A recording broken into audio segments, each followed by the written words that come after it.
এমন কোনো ঘর বাকি থাকবে না যেখানে ইসলামের দুই একজন কর্মী থাকবে না ইনশাআল্লাহ। আমরা সেদিকেই ধাবমান হচ্ছি। আপনারা কি প্রস্তুত আছেন তো ইনশাআল্লাহ? কারা কারা প্রস্তুত হাত দেখতে চাচ্ছে?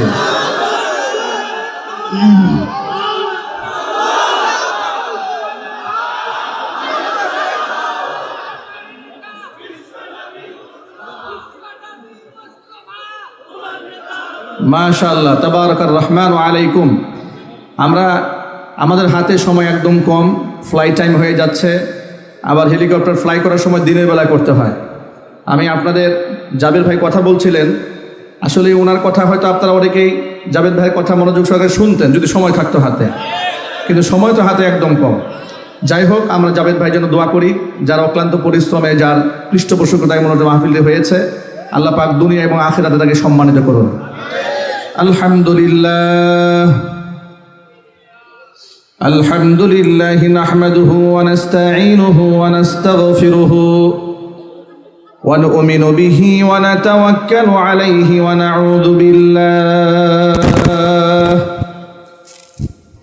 নাউযু বিল্লাহি মিন শুরুরি আনফুসিনা ওয়া মিন সাইয়্যাতি আ'মালিনা।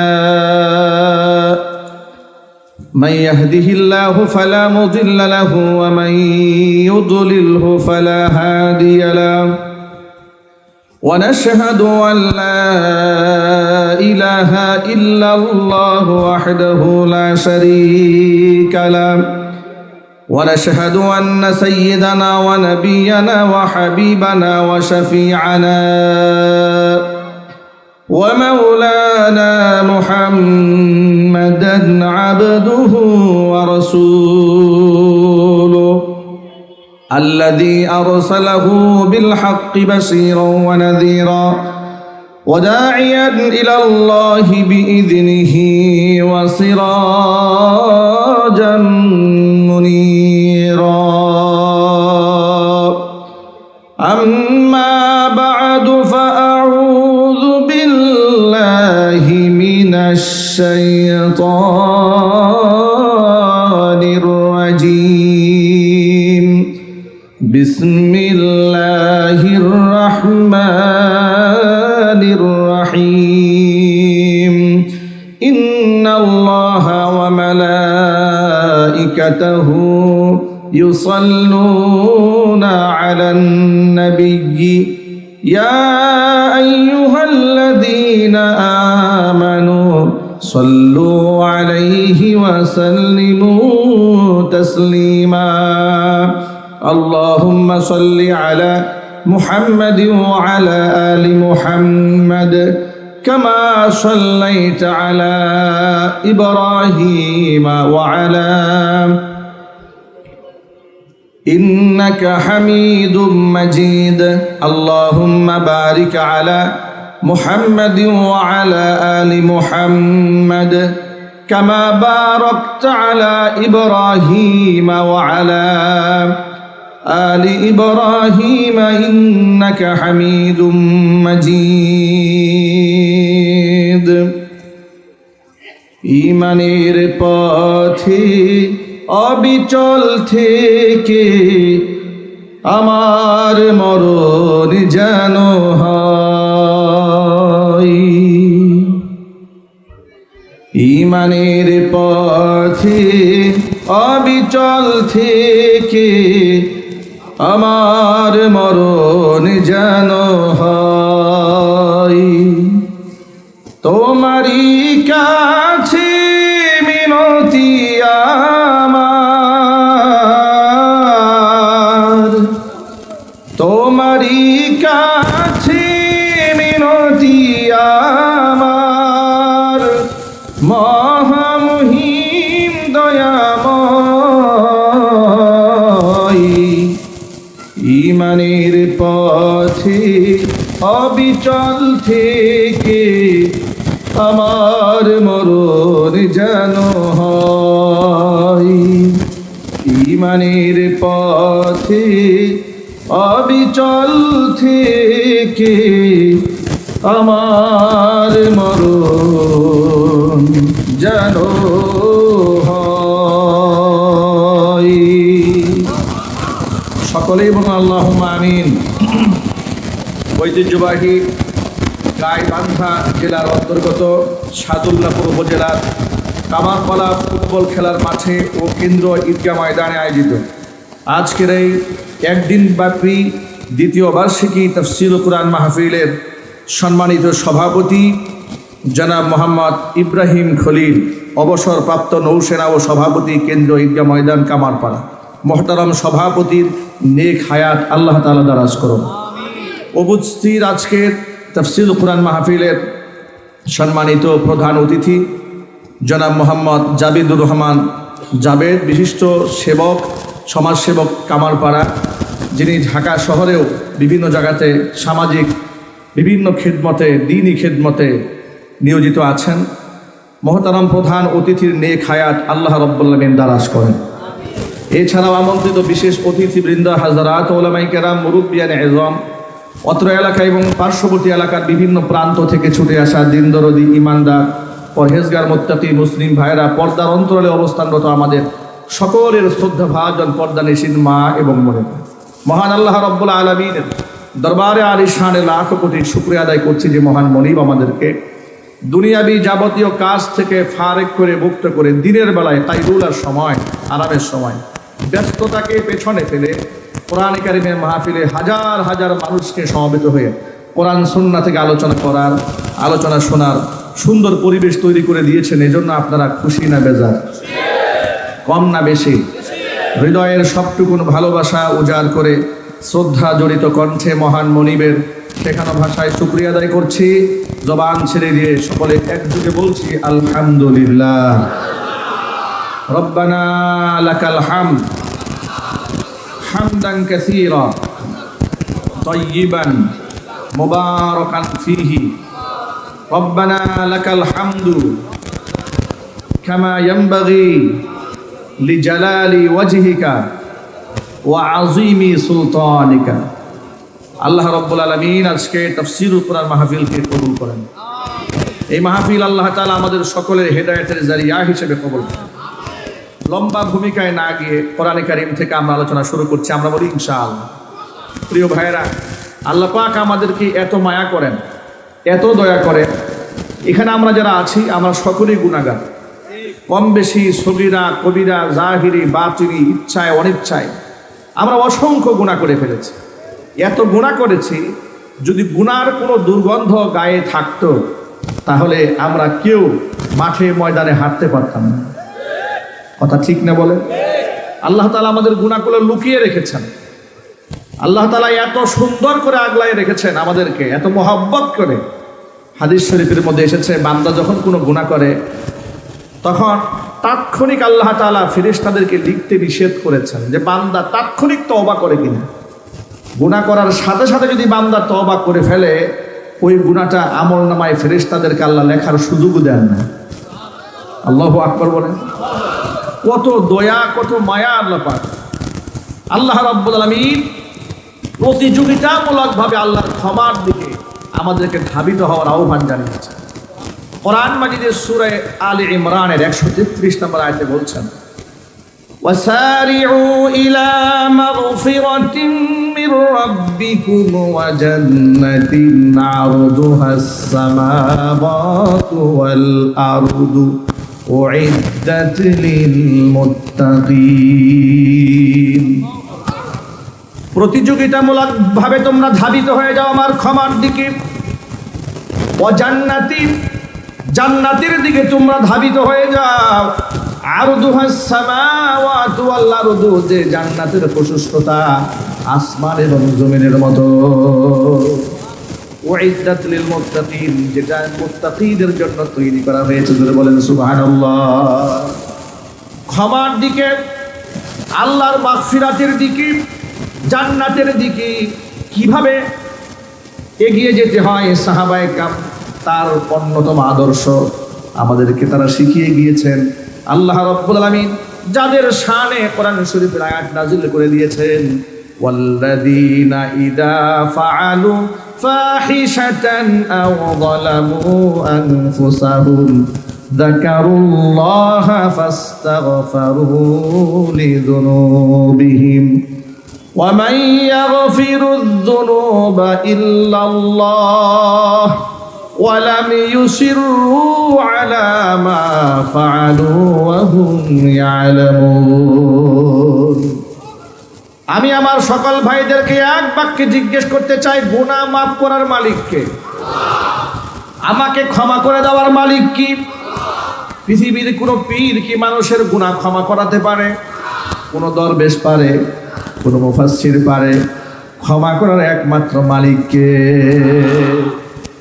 আল্লাহ পাক আয়াতের মধ্যে বলছেন, ওয়াল্লাযীনা ইযা ফাআলু ফাহিশাতান, তারা যখন নিজেরা কোনো ব্যভিচারের সাথে জড়িয়ে পড়ে, আও যালামু আনফুসাহুম, অথবা নিজের উপর জুলুম করে, মানে হচ্ছে ব্যভিচার ছাড়া অন্য গুনাহ যেগুলো আছে, এই সমস্ত অন্যায় যদি তারা করে ফেলে, ইযা যাকারুল্লাহ, যখন আবার আমার কথা মনে পড়ে যায়, ফাস্তাগফারু লিযুনুবিহিম, নিজের গুনার জন্য তারা আমি আল্লাহর কাছে ক্ষমা প্রার্থনা করে।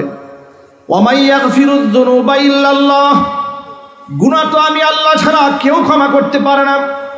ওয়ালাম ইউসিররু আলা মা ফাআলু ওয়া হুম ইয়ালামুন, আর তারা যে অন্যায় করেছিল সেই গুনাহের মধ্যে তারা সেখানে ইস্তিকামতের সাথে, দৃঢ়তার সাথে গুনাহের মধ্যে লেগে থাকে না। মনে রাখবেন, যত বড় পীর হোক, দরবেশ হোক আর আলেম হোক, যত বড় হাজী হোক আর গাজী হোক, নবী রাসূল ছাড়া সকলের আমলনামার মধ্যে গুনাহ আছে না নাই?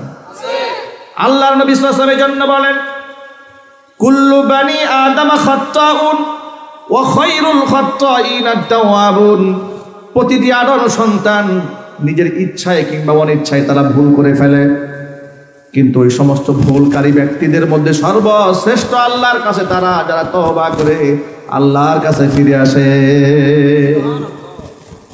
সূরা আলে ইমরানের এই 134 নম্বর আয়াতে কারিমাটা নাজিল হওয়ার একটা প্রেক্ষাপট আছে।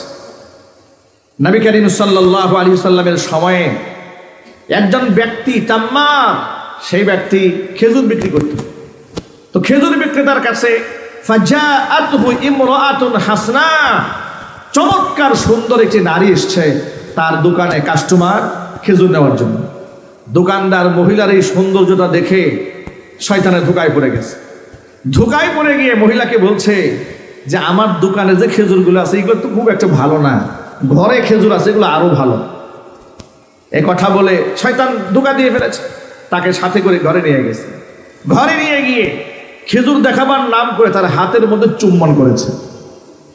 চুম্বন করা মাত্র মহিলা বলছে, ইত্তাকিল্লাহ, আল্লাহকে ভয় কর।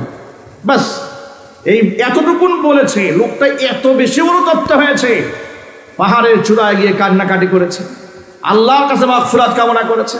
আল্লাহ রাব্বুল আলামিন তার শানে কোরআন শরীফে আয়াত নাযিল করে দিয়েছেন। এই আয়াতের শান নুজুল সম্পর্কে আরেকটি বর্ণনা পাওয়া যায় তাফসীর কিতাবে, সেটা হচ্ছে এই, নবী করিম সাল্লাল্লাহু আলাইহি সাল্লাম আনসারী সাহাবী এবং সাকিব গোত্রের আরেকজন সাহাবী, দুই সাহাবীকে একে অপরের ভাই বানায়া দেন। ভাই বানায়া দেওয়ার উদ্দেশ্য ছিল এই, যাতে করে একজন জিহাদের ময়দানে গেলে আরেকজন তার ঘরের ফ্যামিলির দায়িত্ব ভালো পালন করতে পারে। এই সুযোগে ওই সাকেফি যে সাহাবী, তিনি জিহাদে গেলেন, ফ্যামিলির দায়িত্ব গ্রহণ করলেন আনসার সাহাবী। আনসার সাহাবী যখন ফ্যামিলির দায়িত্ব ভার গ্রহণ করলেন, ফ্যামিলির জন্য বাজার টাজার করেছেন।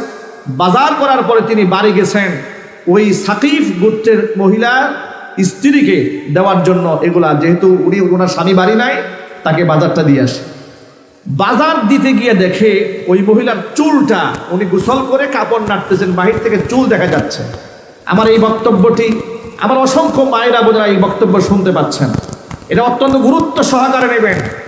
মেয়েদের প্রতি আকৃষ্ট হওয়ার অন্যতম একটা মাধ্যম হচ্ছে মাথার চুল, ওটা ঠিক কিনা বলেন?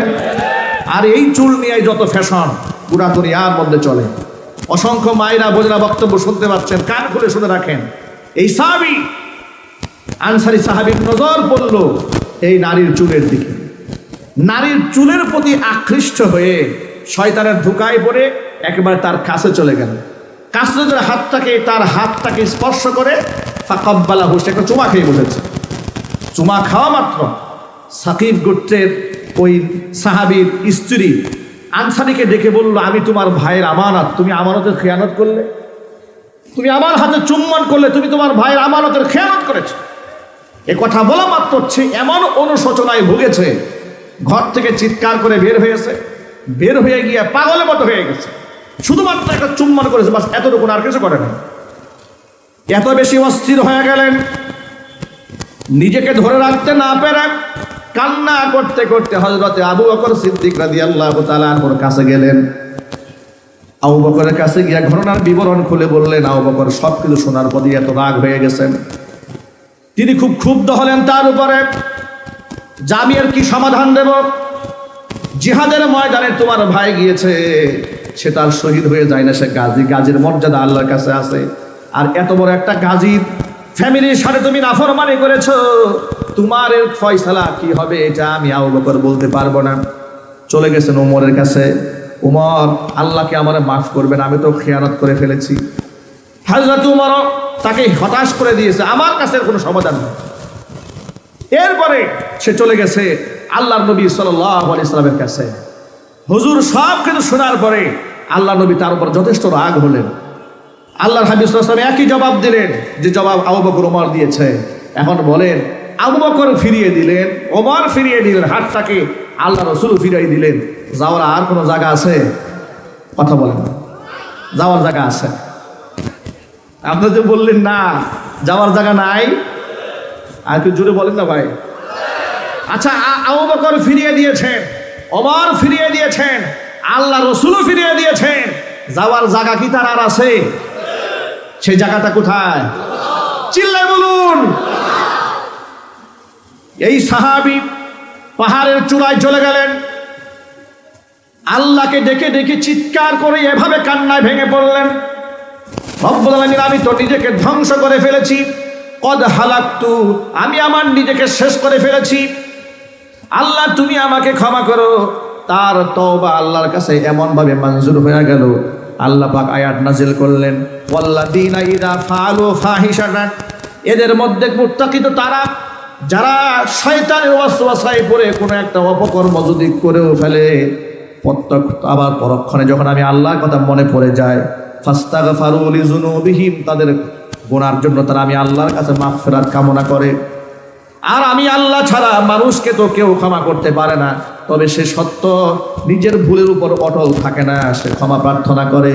এমন অনুতপ্ত বান্দা এবং বান্দি যারা হয় তাদের পুরস্কার কি শোনেন, আল্লাহ বলছেন, উলাইকা জাযাউহুম মাগফিরাতুম মির রাব্বিহিম ওয়া জান্নাতুন তাজরি মিন তাহতিহাল আনহার খালিদিনা ফিহা ওয়া নি'মা আজরুল আমিলিন।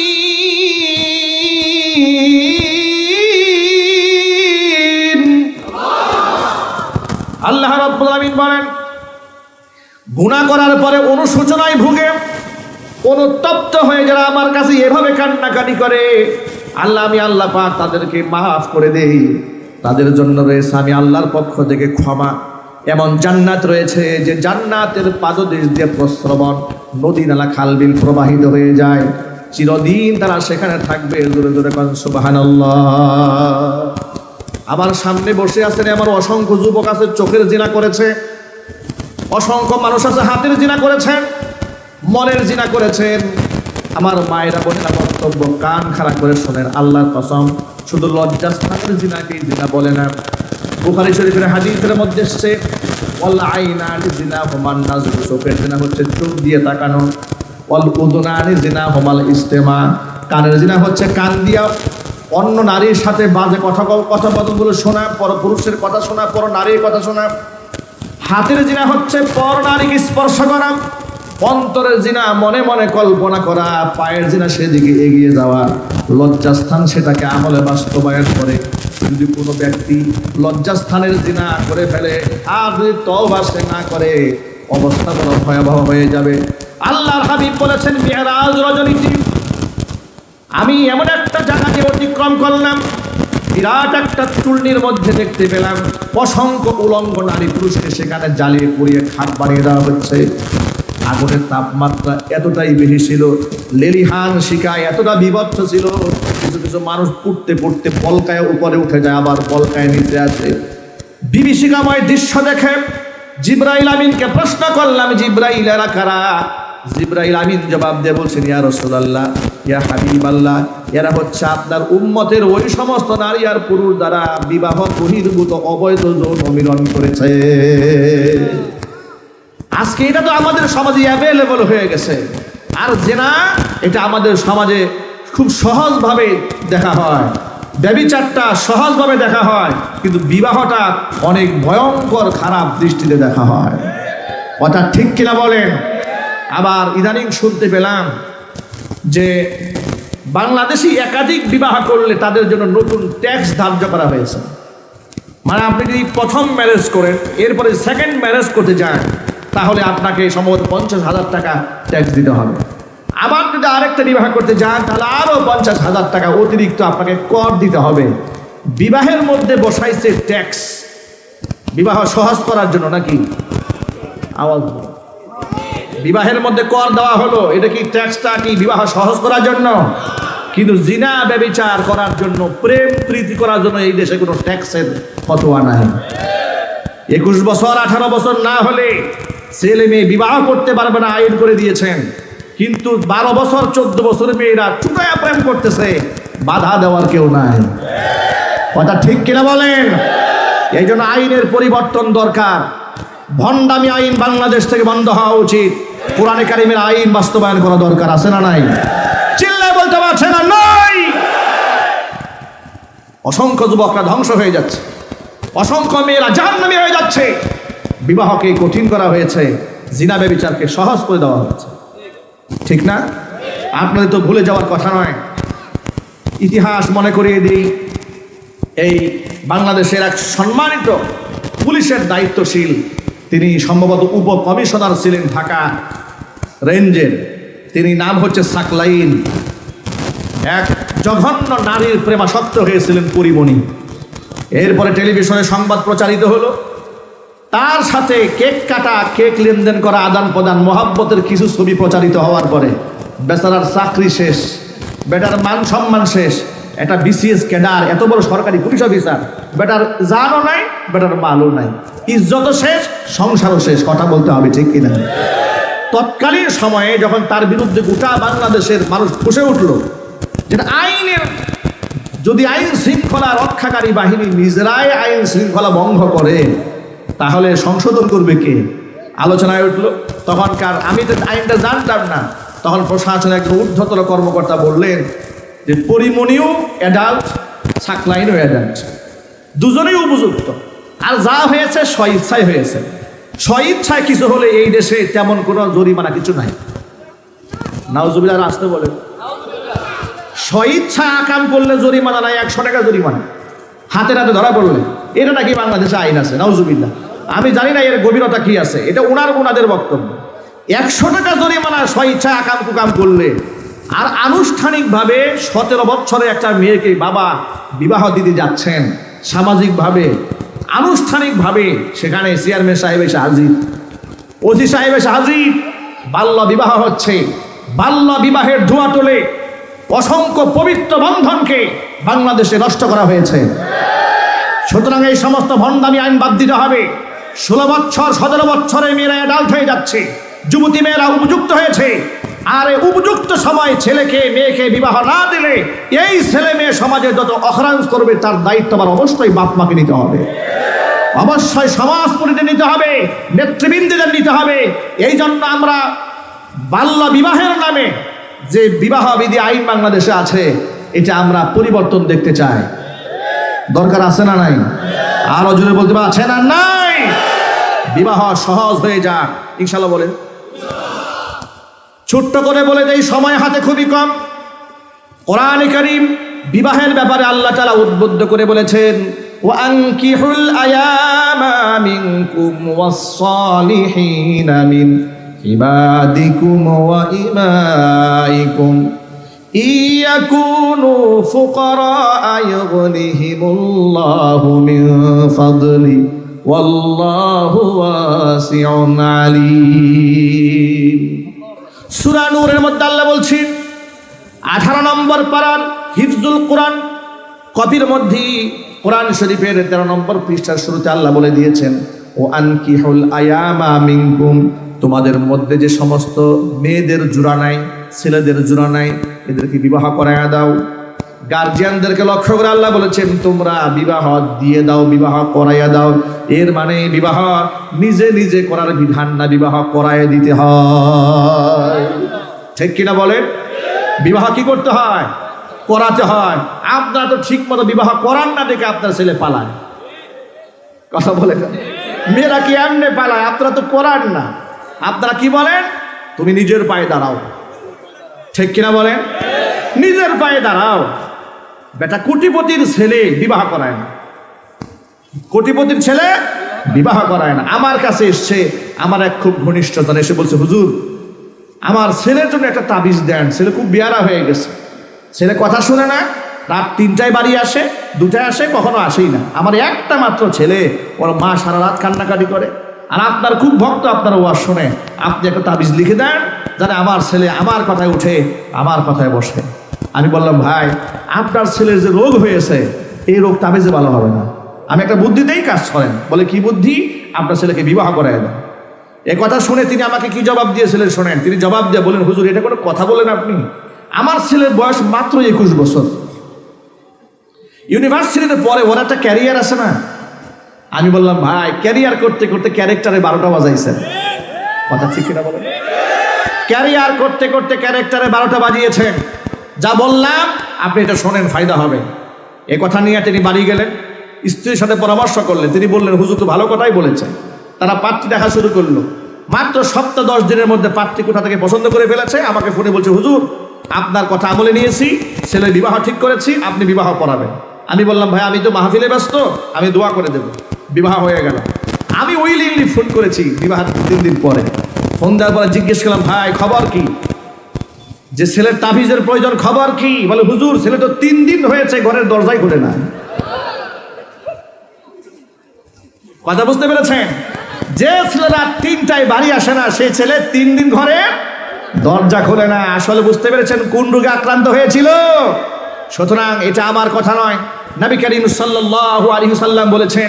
এক বাক্যে জবাব দিয়ে বলতে হবে আমাদের রাসূল কি মিথ্যা কথা বলেন?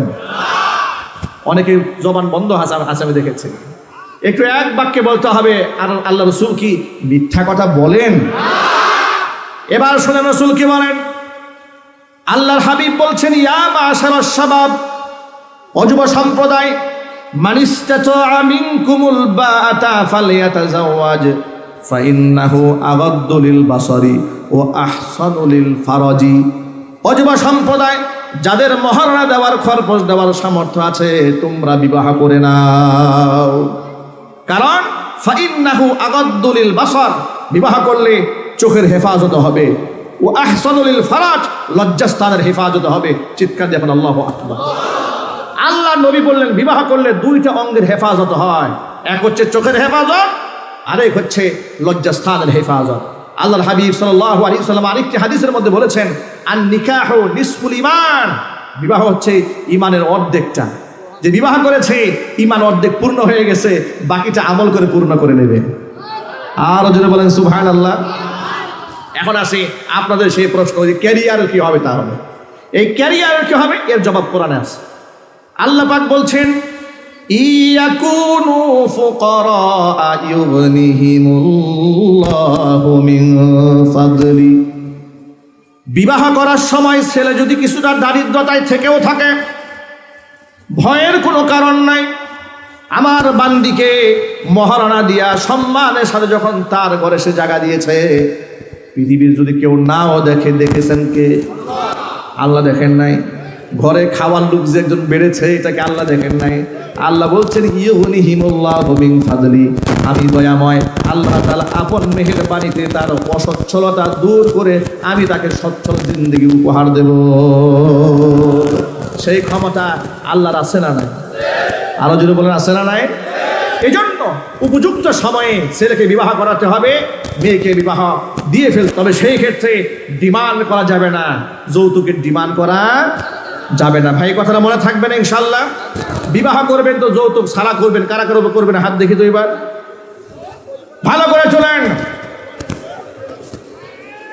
যারা হাত তুলছেন, মুরব্বী যারা হাত তুলেছেন, বাড়িতে গেলে কিন্তু খবর আছে। নিয়ত ভালো, নিয়ত ভালো, মানে হাত তুলেছে, আরেকটা করুক আর না করুক সেটা বড় ব্যাপার নয়। বড় ব্যাপার হচ্ছে ছেলেকে বিবাহ করাবে, ঠিক কিনা বলেন? মহারানা দেবে, কিন্তু অবশ্যই যৌতুক বিহীন বিবাহ হবে, বলেন ইনশাআল্লাহ।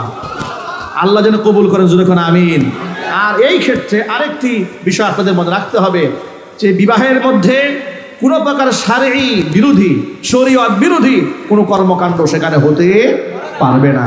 আমাদের দেশে অসংখ্য কুসংস্কার আছে, বিবাহের মধ্যে গান বাজনা আছে না, বড় বড় সাউন্ড বক্স লাগে, রাত ভর গান বাজায়, এরকম উত্তরবঙ্গে হয় না মনে হয়? গায়ে হলুদের অনুষ্ঠানে আহারে কত মহিলা সেজে গুজে আসছে, বিবাহ হবে একজনের, সাজছে 14 জনের, জন্মের সাজা সাজছে। বিবাহ হবে সব পুরুষরা তাকায় আছে রহমতের নজরে। আহা, আমার প্রিয় ভাইরা মনে রাখবেন যে বিবাহের মধ্যে সবচেয়ে কম খরচে বিবাহ হয়, আইসারুহুম মাউরাতান, সবচেয়ে কম খরচ যে বিবাহ বেশি, সেই বিবাহের মধ্যে আল্লাহর বরকত বেশি। বেশি টাকা খরচ করে মানুষের সামনে বেশি প্রচার করবেন, অনেক কিছু বলবেন যে কোটি টাকার কাবিন, এগুলা বলবেন, এমন কোন নজর লাগবে সংসার টিকবে না এক সপ্তাহে। ঢাকা শহরে আমাদের পরিচিত একজন বিবাহ করেছে 1 কোটি টাকা কাবিন, বাসর ঘর করেছে, পরের দিন তালাক, এক রাতে ডিভোর্স। জিজ্ঞেস করলে কয় জবাব নাই, কি বুঝেছে আল্লাহ ভালো জানে। জিজ্ঞেস করে বলে জবাব নাই, এক রাতে 1 কোটি টাকার কাবিন শেষ। হারাম, এগুলো করবেন না। আল্লাহ আমাদের হেফাজত করুক, যদি বলেন আমিন। ভাইরা, যে কথা বলতে গিয়ে এত লম্বা কথা বলেছি, চোখেরও জিনা আছে, হাতেরও জিনা আছে, আছে না ভাই? এখানে অনেক বাবারা আছেন, অনেক স্বামীরা আছেন। বাবা এবং স্বামীদের উদ্দেশ্যে আমার 2-1টি কথা। আমরা সবসময় আমাদের মেয়েদের পর্দার কথা বলি, নামাজের কথা বলি, আমাদের মেয়েদের পবিত্র থাকার কথা বলি, কিন্তু নিজেরা কিন্তু আমাদের মেয়েদেরকে পবিত্র থাকার জন্য কোনো প্রচেষ্টা গ্রহণ করি না, ঠিক কিনা বলেন? আল্লাহর নবী সাল্লাল্লাহু আলাইহি সাল্লাম বলেছেন, আল মারআতু ইযা সাল্লাত খামসাহা, মহিলা যদি 5 ওয়াক্ত নামাজ আদায় করে, ওয়া সামাত শাহরাহা, রমজান মাসে রোজা ঠিকঠাক মতো আদায় করে, ওয়া আতাআত বালাহা, স্বামীর আনুগত্য করে, ও আহসানাত ফারজাহা, সতীত্বের হিফাজত করে, তাদখুলু বিআইয়ি আবওয়াবিল জান্নাতি শাআত ইয়াউমাল কিয়ামা, কিয়ামতের দিন জান্নাতের 8টি দরজার যেই দরজা দিয়ে খুশি ওই দরজা দিয়ে আল্লাহর এই বান্দা আল্লাহর জান্নাতে চলে যাবে। কিন্তু আমার প্রশ্ন হলো, আমার মা বোনরা স্বামীর আনুগত্যশীল হবে, পর্দানিশীল হবে, লজ্জাস্থান যে হেফাজত করবেন, 5 ওয়াক্ত যে নামাজ পড়বেন, সেই পরিবেশ আমরা যারা স্বামী আছি, আমরা যারা বাবা আছি, তৈয়ার করার দেওয়ার দরকার আছে না নাই? পরিবেশটা আমরা নষ্ট করে দিয়েছি। আমরা আমাদের মেয়েদেরকে বিশ্ববিদ্যালয়ে পাঠিয়ে দিয়েছি জিন্সের প্যান্ট পরাইয়া, ঠিক কিনা বলেন? টি শার্ট পরে পাঠিয়ে দিয়েছেন, নিজের মেয়েকে পার্লারে পাঠিয়ে দিয়েছেন, আপনার স্ত্রীকে সাজিয়ে গুজিয়ে সুন্দর করে ছবি তুলে আপনি ফেসবুকে ছেড়ে বলেছেন, প্রিয় দোস্তরা আপনাদের নতুন ভাবি, খাস দিলে একটু দোয়া করে দেবেন। আর বন্ধুরা যে কি দোয়াটা করে, আহারে দোয়া। হযরত আলী কাররামাল্লাহু ওয়াজহা বলেছেন, একজন বেপর্দা মহিলা সে যখন রাস্তায় হাঁটে, তার দিকে পুরুষেরা যে কি নজরে তাকায়, একটা পুরুষের চোখটা খুলে যদি ওই নারীর চোখে লাগাই দেওয়া যেত একদিনের উপলব্ধিতে, তাহলে এই মহিলা ঘর থেকে বের হওয়ার সময় কাপড় দিয়া পর্দা না করে লোহা দিয়া পর্দা করে ঘর থেকে বের হইত। কথা ঠিক কিনা বলেন? আজকে সেই মেয়েরা বেলাল্লাপনা করে বেহায়াপনা করে বের হয়ে যাচ্ছে। আল্লাহ আমাদের মা বোনদেরকে হেফাজত করেন, জোরে কোন আমিন। আরো চিৎকার দিয়া কোন আমিন। বিবাহ করার ক্ষেত্রে আরেকটা গুরুত্বপূর্ণ মাসালা মনে রাখবেন, লজ্জাস্থান যেহেতু হেফাজত করতে হয়, বিবাহের মাধ্যমে নবীজি সাল্লাল্লাহু আলাইহি ওয়াসাল্লাম বলেছেন 3টা কাজে বিলম্ব করা যাবে না। কয়টি কাজে জোরে বলেন? আল্লাহর হাবিব বলেছেন, আস-সালাতু ইযা ওয়াক্কিতা, নামাজের যখন ওয়াক্ত হয়ে যাবে নামাজ বিলম্ব করা যাবে না। যেমন জোহরের সময় হয়েছে, আপনি বললেন মাত্র তো টাইম শুরু হলো, 2.5 ঘন্টা সময় আছে, একটু পরে পড়ি, একটু পর পর করতে করতে শয়তান নামাজের ওয়াক্ত পার করায় কাজা করে ছাড়বে, ঠিক কিনা বলেন? 1 নাম্বার। 2 নাম্বার হচ্ছে ওয়াল জানাজাতু ইযা হাদারাত, জানাজাও উপস্থিত হয়ে গেছি, লম্বা বক্তৃতা দিয়ে টাইম পাস করা যাবে না। যদিও আমাদের সমাজের মধ্যে দেখবেন বড় কোনো মানুষ মারা গেলে লাশ সামনে রেখে এমন ভাষণ শুরু হয়, ঠিক কিনা বলেন? এটা উত্তরবঙ্গে হয় নাকি? আজীব তামাশা, লাশকে সামনে রেখে রাজনৈতিক ভাষণ শুরু হয়েছে। নেতা কর্মীদের একের পর এক সিরিয়াল চলে যাচ্ছে। আরে বাবা, বক্তৃতা দেওয়ার তো জায়গা আছে। লাশ সামনে রেখে দেরি করতে নিষেধ করেছেন মুহাম্মদুর রাসূলুল্লাহ সাল্লাল্লাহু আলাইহি ওয়াসাল্লাম। সুতরাং জানাজা উপস্থিত হয়ে গেলে দেরি করা যাবে না। কয় নাম্বার? 2 নাম্বার। 3 নাম্বার হচ্ছে ছেলে মেয়ে বিবাহের উপযুক্ত হয়ে গেলে বিবাহ করাতেও বিলম্ব করা যাবে না। এই ক্ষেত্রে আপনারা কি প্রাধান্য দেবেন? বিবাহের ক্ষেত্রে প্রাধান্য দেওয়া হয় টাকা, প্রাধান্য দেওয়া হয় বংশ, প্রাধান্য দেওয়া হয় সৌন্দর্যতা, প্রাধান্য দেওয়া হয় ধার্মিকতা। 4টা জিনিস মানুষ মূল্যায়ন করে। নবী করিম সাল্লাল্লাহু আলাইহি সাল্লাম বলেছেন, তুনকাহুল মারআতু লিআরবাঈন। 4টা জিনিস দেখে মেয়েদেরকে মূল্যায়ন করা হয়। এক হচ্ছে লিমালিহা, তার সম্পদ দেখে। 2 নাম্বার হচ্ছে ওয়ালি জামালিহা, তার সৌন্দর্যতা দেখি। 3 নাম্বার হচ্ছে ওয়ালি হাসাবিহা, তার বংশ দেখে। 4 নাম্বার ওয়ালি দীনিহা, তার ধার্মিকতা দেখে। হুজুর বলেছেন 4টা গুণের মধ্যে ফাযফার বিযাতিদ দ্বীন, ধার্মিকতার গুণকে প্রাধান্য দাও।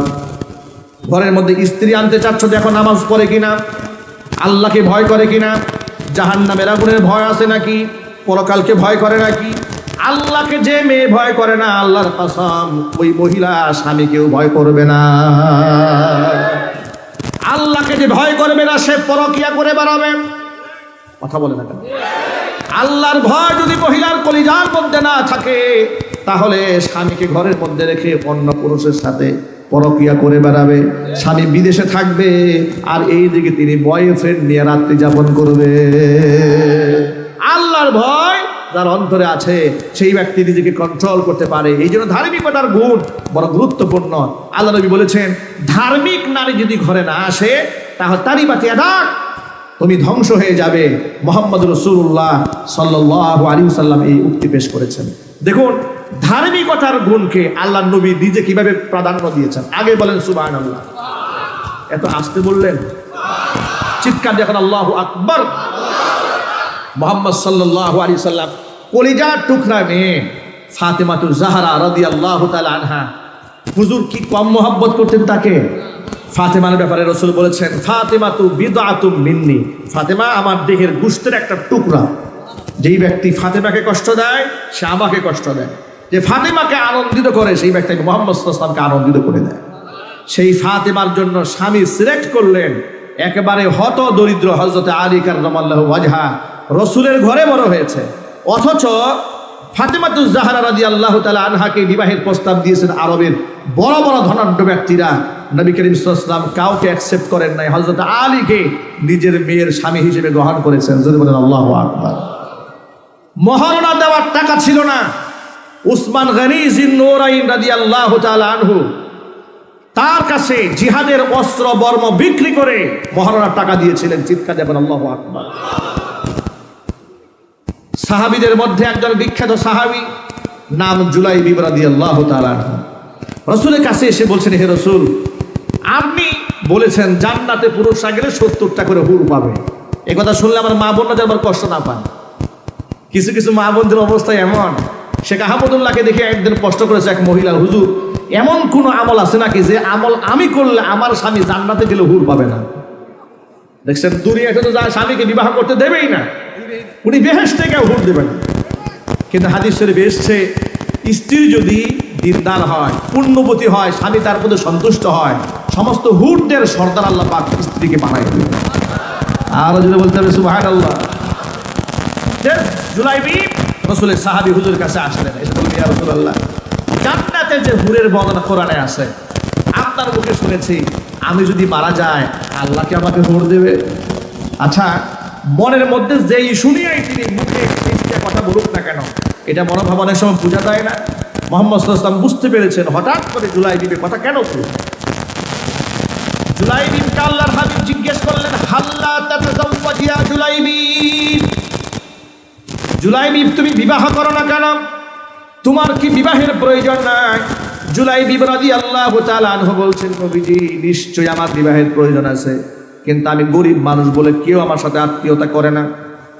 আমি কালো মানুষ বলে কেউ আমাকে গ্রহণ করে না, বংশমর্যাদা বড় না হওয়ার কারণে কেউ আমাকে অ্যাকসেপ্ট করে না। হুজুর বললেন বিবাহের প্রয়োজন কি আছে? ইয়া নবীজি অবশ্যই আছে, কেন থাকবে না? হুজুর বললেন তোমার বিবাহ করাবার দায়িত্ব আমি গ্রহণ করে নিলাম। এবার আল্লাহর নবী চতুর্দিক থেকে পাত্রী সিলেক্ট করা শুরু করলেন, খোঁজখবর নিতে থাকলেন কার ঘরে বিবাহের উপযুক্ত ভালো একজন দিনদার পাত্রী আছে। খোঁজখবর নিতে নিতে শুনতে পেলেন একজন আনসারী সাহাবীর ঘরে বিবাহের উপযুক্ত সুন্দরী একজন মেয়ে আছে। আনসারী সাহাবীকে আল্লাহ রাসূল ডাকলেন, ডেকে বললেন আনসারী, তোমার ঘরে বিবাহের উপযুক্ত কন্যা আছে? আনসারী বললেন অবশ্যই আছে নবীজি, আমি তোমার মেয়ের জন্য বিবাহের পয়গাম দিলাম। আনসারী সাহাবী আনন্দে আত্মহারা, মনে করেছে আল্লাহর নবী নিজে বিবাহ করবে, খুশিতে একেবারে আত্মহারা হয়ে গেছে। আল্লাহর হাবিব বললেন শোনো, বিবাহের পয়গাম দিয়েছি আমার নিজের জন্য নয়, আমার সাহাবী জুলাইবিবের জন্য। জুলাইবিবের নাম শুনে সাহাবীর মন খারাপ হয়ে গেছে, কারণ জুলাইবিব কালো মানুষ এটা তিনি জানেন, খাটো মানুষ এও জানেন, টাকা পয়সা যে নাই তাও জানেন, কিন্তু এটা জানেন না যে আল্লাহর নবী জুলাইবিবকে কতটুকু ভালোবাসেন। আল্লাহর হাবিব বলেছেন আমি জুলাইবিবের, জুলাইবিব আমি রসুলের। বাড়িকে সুবহানাল্লাহ বলেন। আচ্ছা, আল্লাহর রসুল যদি বলেন যে সে আমার, এর থেকে বড় প্রাপ্তি মানুষের জীবনে আর আছে? আরো যদি বলেন ভাই, কিয়ামতে জানো আল্লাহর নবী একটা বার আমাদেরকে বলেন যে আব্দুল রহিম আমার, আব্দুল করিম আমার, আব্দুল জব্বার আমার, আমি রসুলের হয়ে যায়, রসুল আমার হয়ে যাক, এটা কারা কারা চান? এটা কি মন থেকে চান? চিল্লায় বলুন মন থেকে চান? যদি মন থেকে চেয়ে থাকেন, এই দুনিয়াতে আমার জীবদ্দশায় যদি কোনো গুস্তাখে রসুল আমার রসুলের সম্মান নিয়ে আঘাত করে, তাহলে তার কঠিন জবাব দেওয়ার জন্য প্রস্তুত হয়ে থাকতে হবে। বাংলাদেশে সামান্য নেতা খেলাদের বিরুদ্ধে কথা বললে মিছিল হয়েছে, জরিমানা হয়েছে, কথা বলতে হবে, ঠিক কিনা? কিন্তু নবী করিম সাল্লাল্লাহু আলাইহি ওয়াসাল্লামকে আঘাত করা হয়েছে, বোকা দেওয়া হয়েছে, বাজে উক্তি করা হয়েছে, নাস্তিক বেঈমানদের কোনো শাস্তি এই দেশে হয় নাই। রাষ্ট্র দ্বিতীয়বারের মতো স্বাধীন হয়েছে। আগামীর বাংলাদেশ কোরআনের বাংলাদেশ হবে ইনশাআল্লাহ। সেই ক্ষেত্রে নাস্তিক বেঈমান মুরতাদ যারা কোরআন সুন্নাহ নিয়ে অবজ্ঞা এবং তুচ্ছ তাচ্ছিল্য করবে, তার দাঁত ভাঙ্গা জবাব দিতে কি আপনারা প্রস্তুত আছেন? কারা কারা প্রস্তুত? দু হাত তুলে আল্লাহকে দেখান।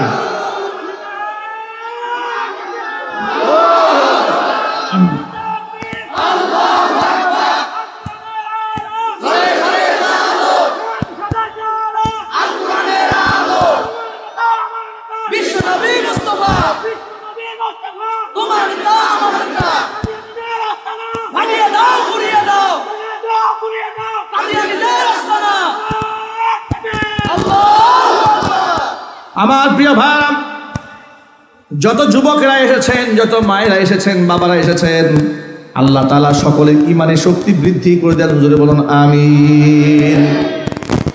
জুলাইবিব রাদিয়াল্লাহু তাআলা আনহু সম্পর্কে হুজুর বললেন, জুলাইবিব আমি রসুলের, আমি রসুল জুলাইবিবের। এত ভালোবাসতেন এই সাহাবীকে। আনসারী সাহাবী হুজুরের চোখের সামনে, মুখের সামনে প্রস্তাব প্রত্যাখ্যান করতে পারলেন না, কারণ রসুলের সামনে হুজুর একটা প্রস্তাব দিয়েছে, মুখের সামনে মুখোমুখি কি না করা যায়? না করা যায়। তিনি বলেন হে রসুল, আপনি আমার একটু অনুমতি দেন, আমি ঘরে গিয়ে মেয়ের সাথে, মেয়ের মায়ের সাথে একটু পরামর্শ করি। মনে রাখবেন, মেয়ের সিদ্ধান্তই ইসলামের চূড়ান্ত সিদ্ধান্ত। সুবহানাল্লাহ বলেন। আমাদের দেশের বেঈমান মুনাফিকরা বলে ইসলাম নাকি নারীদের কোনো সম্মানই দেয়। কি পাগলামি কথাবার্তা! বিবাহের ইজেন্টটা আগে আনতে হয় ছেলের কাছ থেকে না মেয়ের কাছ থেকে? সুবহানাল্লাহ বলবেন না? মেয়ে যদি বলে হ্যাঁ, বিবাহ হবে, মেয়ে যদি বলে না, বিবাহ হবে না। আল্লাহু আকবার বলেন। আল্লাহর নবী ফাতেমাতুজ জাহরা রাদিয়াল্লাহু তাআলা আনহার বিবাহের পয়গাম পাঠাবার পরে ইজেন আনতে গিয়ে হুজুর বলেছিলেন, ফাতেমা, তোমাকে এমন একজন ব্যক্তি বিবাহের পয়গাম পাঠিয়েছে যে সাহাবীদের মধ্যে সবচেয়ে জ্ঞানী, যার উপাধি হচ্ছে আসাদুল্লাহিল গালিব, আল্লাহর বিজয়ী সিংহ। আল্লাহু আকবার। এরপরে তোমার অ্যাকসেপ্ট, তুমি পছন্দ করলে করতে পারো, না করে না করতে পারো। আচ্ছা, এতগুলা প্রশংসা যখন রাসূল করলেন, ফাতেমার কি বোঝার বাকি আছে যে আমার বাবা কি চাচ্ছেন? বোঝার কোনো বাকি নেই। ফাতেমাতুজ জাহরা রাদিয়াল্লাহু তাআলা আনহা চুপ থাকলেন, কোনো কথা বললেন না। যদি তিনি ক্যান্সেল করতেন, না বলতে কিন্তু শরম হয় না, কিন্তু হা বলতে শরম হয়। আস-সুকুতু নিসফুর রিজা, চুপ থাকাটা এটা সম্মতির একটা বড় লক্ষণ, ঠিক কিনা বলেন? এই জন্য মেয়েরা যখন চুপচাপ থাকে বুঝবেন রাজি আছে। আর যদি মেয়েটা মুখ ফুটে কিছু বলে ফেলে যে না বুঝার দেয়, বুঝবেন রাজি নাই। কারণ না বলতে লজ্জা হয় না, কিন্তু হা বলতে লজ্জা হয়। আল্লাহু আকবার বলেন। আল্লাহ রাসূল বললেন ঠিক আছে, তোমার মেয়ের সাথে, মেয়ের মার সাথে একটু পরামর্শ করো। গিয়ে ঘরের মধ্যে গেলেন। ঘরের মধ্যে গিয়ে তিনি প্রথমে নিজের মেয়ের কাছে গেলেন না, স্ত্রীকে একান্তে ডাকলেন। ডেকে বলছেন, শোনো, আল্লাহর হাবিব সাল্লাল্লাহু আলাইহি ওয়াসাল্লাম আমাদের মেয়ের জন্য বিবাহের পয়গাম পাঠিয়েছেন। এই কথা শুনে মেয়ের মাও আনন্দে আত্মহারা। নবীজি আমার মেয়ের জন্য বিবাহের পয়গাম পাঠিয়েছেন, এর চাইতে পরম সৌভাগ্য আর কিছু হতে পারে না। সাহাবী বলেন, শোনো, এত আনন্দিত হওয়ার কিছু নাই। হুজুর তো বিবাহের পয়গাম দিয়েছেন, তবে নিজের জন্য দেন নাই, দিয়েছেন তার সাহাবী জুলাই বিবির জন্য। জুলাই বিবির পরিচয় শুনে এবার মেয়ের মায়ের মনটাও খারাপ হয়ে গেল। বাবাও অসম্মতি দিয়েছে, মাও অসম্মতি জ্ঞাপন করেছে। বাবা মা দুজনে মিলে পরামর্শ করলো, তাহলে এই বিষয় নিয়ে মেয়ের কাছে ডিসকাশনে যাওয়ার কোনো দরকারই নাই। যে তুমিও রাজি না, আমিও রাজি না, এই প্রস্তাবটা এখন তো আর মেয়ের সামনে নেওয়ার কোনো দরকার নেই। এ কথা বলে বলছে আচ্ছা ঠিক আছে। মা শিখিয়ে দিয়েছে যে আপনি যান রাসূল পাক সাল্লাল্লাহু আলাইহি ওয়াসাল্লামের কাছে অত্যন্ত আদবের সাথে প্রস্তাবটা না করে দিয়ে আসেন, বলবেন আমার মেয়ে, আমার স্ত্রী এটা রাজি হয়নি। তার পরামর্শ যখন ঘর থেকে তিনি বের হয়ে যাচ্ছেন, বাবা বের হয়ে যাচ্ছেন, মেয়েটি বাবাকে ডাক দিয়েছে, আব্বাজান দাঁড়ান, আপনি কার প্রস্তাব প্রত্যাখ্যান করতে যাচ্ছেন? এতক্ষণ পর্যন্ত মায়ের সাথে যে কথাগুলো বলেছেন আমি পর্দার আড়ালে দাঁড়িয়ে সব শুনে নিয়েছি। আপনি কার প্রস্তাব প্রত্যাখ্যান করতে যাচ্ছেন? আপনি কি কোরআন পড়েন নাই? কোরআনে আল্লাহ তাআলা সূরা আহজাবের 36 নম্বর আয়াতে কি বলেছেন সেটা কি আপনি জানেন না? কোরআনে আল্লাহ রাব্বুল আলামিন বলে দিয়েছেন, ওয়ামা কানা লিমুমিনিন ওয়ালা মুমিনাতিন ইযা কাদাল্লাহু ওয়া রাসূলুহু আমরা আইয়াকুনা লাহুমুল খিয়ারাতু মিন আমরিহিম ومن يعص الله ورسوله فقد ضل ضلالا مبينا। আল্লাহ পাক বলছেন, ওয়ামা কানা লিমুমিনিন ওয়ালা মুমিনাতিন ইযা কাদাল্লাহু ওয়া রাসূলুহু আমরা, আমি আল্লাহ এবং আমার রসুল যদি কোনো ব্যাপারে কোনো মতামত ব্যক্ত করে ফেলি, সিদ্ধান্ত যদি হয়ে যায় আমি আল্লাহ, সিদ্ধান্ত হয়ে যদি হয় আমি আমার রসুলের, সিদ্ধান্ত যদি হয় কার? একটু আল্লাহর নামটা একটু ভালোবাসা দিয়ে বলেন তো ভাই। আচ্ছা, আল্লাহর নামের সাথে মধু আর কিছু তো আছে? আল্লাহু আল্লাহু কি যে মধুর নাম, ধরার তামাম মনি মুক্তা পন্নাহিরা সোনা দানা হয় না তাহার দাম। আল্লাহু আল্লাহু কি যে মধুর নাম, আল্লাহু আল্লাহু কি যে মধুর নাম। জোরে করে আল্লাহু আকবার।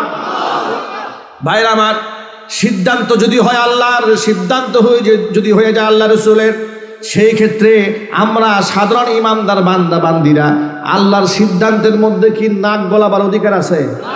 রসুলের সিদ্ধান্তে নাক গলাবার অধিকার আছে? তাহলে এ দেশ, এ সমাজ, এ রাষ্ট্র কোরআন দিয়ে চলবে। সিদ্ধান্ত কার?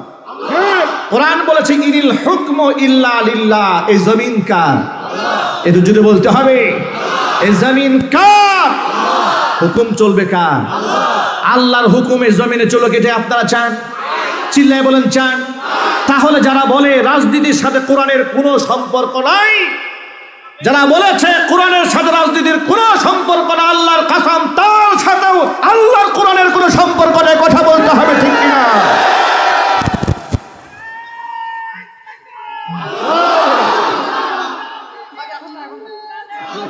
ভাইরা আমার প্রিয় ভাইরা, সাহাবীকে ডেকে বলছেন, আব্বাজান আপনি কি কোরআন শরীফ আয়াত পড়েন নাই? আল্লাহ এবং তার রাসূল যদি কোনো সিদ্ধান্ত দিয়ে ফেলে, সেই ক্ষেত্রে পৃথিবীর সাধারণ মুমিন মুসলমানের মতামত ব্যক্ত করার কোনো অধিকার নাই। জুলাইবিবকে আল্লাহর নবী আমার স্বামী হিসেবে পছন্দ করেছেন, আপনি আল্লাহর নবীর কাছে গিয়া বলবেন, ও আল্লাহর হাবিব, আমার মেয়ে আপনার দেওয়া প্রস্তাব হাসি মুখে মেনে নিয়েছে। এভাবেই মনের ইচ্ছার বিরুদ্ধে গেলেও আল্লাহ এবং রসুলের কথাটায় হাসি মুখে মেনে নিতে হয়, এর মধ্যেই কল্যাণ আছে না নাই? সুতরাং ইসলামের কোনো বিধিবিধানের ক্ষেত্রে যুক্তি তর্কে না গিয়ে আল্লাহ কি বলেছেন, আল্লাহ রসুল কি বলেছেন, হক্কানে ওলামারা কি ব্যাখ্যা দিয়েছেন, সেটাই হাসি মুখে মানতে আমরা কি রাজি আছি ইনশাল্লাহ? কারা কারা রাজি আছেন হাত দেখান, আল্লাহকে দেখায় দেন। আল্লাহ যেন কবুল করেন, জোরে কোন আমিন, আরো চিৎকার দেখুন আল্লাহুম্মা আমিন, আল্লাহুম্মা আমিন। রব্বানা যালামনা আনফুসানা ওয়া ইল্লাম তাগফির লানা ওয়া তারহামনা লানাকুনান্না মিনাল খাসিরিন। রব্বানা লা তুযিগ কুলুবানা বা'দা ইয হাদাইতানা ওয়া হাব লানা মিন লাদুনকা রাহমাতান ইন্নাকা আনতাল ওয়াহ্হাব। রব্বুল আলামিন রহমতের নজর দিয়ে তাকায় দেখো, হাজার হাজার যুবক যুবতী, তরুণ তরুণী মুসলমানেরা দিনের বেলায় যাবতীয় কাজ ফেলে দিয়া কোরআন সুন্নাহর বক্তব্য শোনার জন্য জমা হয়েছে। আয় আল্লাহ তাআলা প্রত্যেকের দিলের নেক বাসনাগুলো তুমি পরিপূর্ণ করে দাও। আয় আল্লাহ তাআলা খাস করে আমার জাবেদ ভাই অক্লান্ত পরিশ্রম করে মেধা খাটিয়ে এলাকার মানুষের সহযোগিতা নিয়ে ভালোবাসা নিয়ে হাজার হাজার মানুষকে জমা করেছেন। আল্লাহ তার ব্যবসা বাণিজ্যকে তুমি কবুল করে নাও। দিনের খেদমতে তাকে তোমাকে তোমার কুদরতি হাতের মধ্যে সঁপে দিলাম, তুমি তাকে মঞ্জুর করে নাও। আয় আল্লাহ তাআলা সাথে সাথে শ্রম যারা দিয়েছেন, ঘাম যারা জড়িয়েছেন, এলাকায় এলাকায় ফেরি করে বেরিয়েছেন মাহফিলের জন্য, যাদের প্রচারণায় হাজার হাজার মানুষ জমা হয়েছে, আল্লাহ প্রত্যেকের জন্য এই কোরআনের মাহফিল হেদায়েতের জারিয়া বানিয়ে দাও। অত্র এলাকার সমস্ত মুর্দেগানের কবর আযাব কিয়ামত পর্যন্ত বন্ধ করে দাও।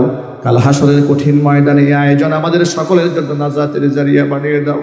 হাত তুলে ধরেছি রব্বুল আলামিন, অনেকের মা নাই, বাবা নাই, অন্ধকার কবরে চিরবিদায় হয়ে চলে গেছি। মা বাবার কবরগুলাকে বেহেশতের বাগান বানায়া দাও, তাদের জিন্দেগির গুনাহ খাতাগুলি মাফ করে দাও। সর্বোপরি আমরা অনেক গুনাহ করেছি, গুনার সমুদ্রের মধ্যে হাবুডুবু খাচ্ছি। তোমার দরবারে তওবা করছি, আল্লাহ জিন্দেগির কোনোদিন আর কোনো গুনাহ করব না।